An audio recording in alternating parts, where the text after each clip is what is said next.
Executive దాని తర్వాత రాష్ట్రాల్లో ఉన్న అధ్యక్షుల సమావేశం సోనియా గాంధీ, రాహుల్ గాంధీ, మల్లికార్జున్ సమక్షంలో జరిగింది. అందులో ముఖ్యంగా కులగన జరగాలి,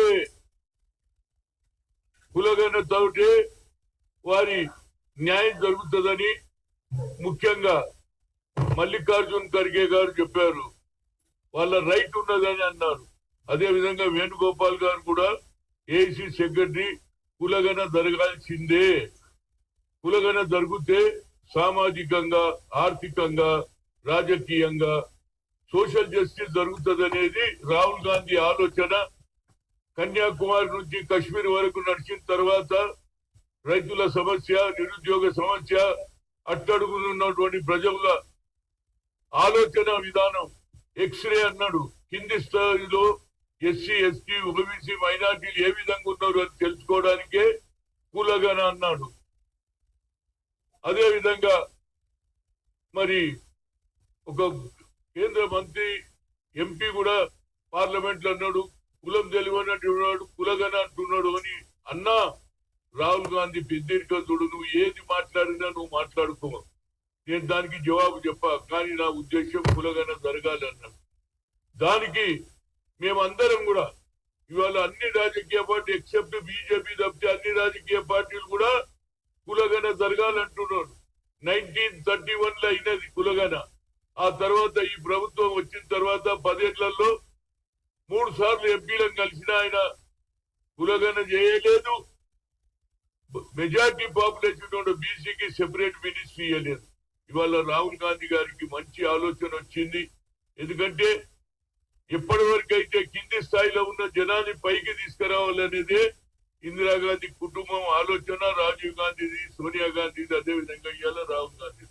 అందుగురించి కులగన జరగాలి. ఇక్కడ కూడా రేవంత్ రెడ్డి గారు అసెంబ్లీలో బిల్లు పెట్టారు, బిల్లు పాస్ అయింది.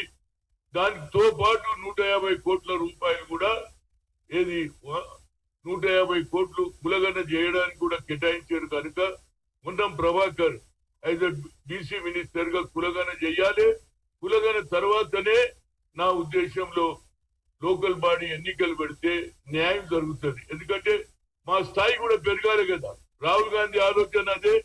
అదే విధంగా ఇక్కడ కూడా రాష్ట్రంలో జరిగితే అప్పుడే మాకు సరి అయిన న్యాయం జరుగుతుంది. ఆయన ఇంకోటి అన్నాడు, 90 ఆఫీసర్స్ ఉంటే కేంద్రంలో ఒక్కరో ఇద్దరో ఎస్సీ బీసీలు ఉన్నారు, మిగతా వాళ్ళకు అవకాశమే లేదన్నాడు. ఈవెన్ బడ్జెట్ లో కూడా 20 మంది ఉంటే ఇద్దరే, వాళ్ళ వాసు కూడా లేదు. కనుక ఆయన ఉద్దేశం లేదంటే జిత్తున ఇచ్చేదారి యుక్తి భాగీదారి అన్నాడు, కులగన అన్నాడు.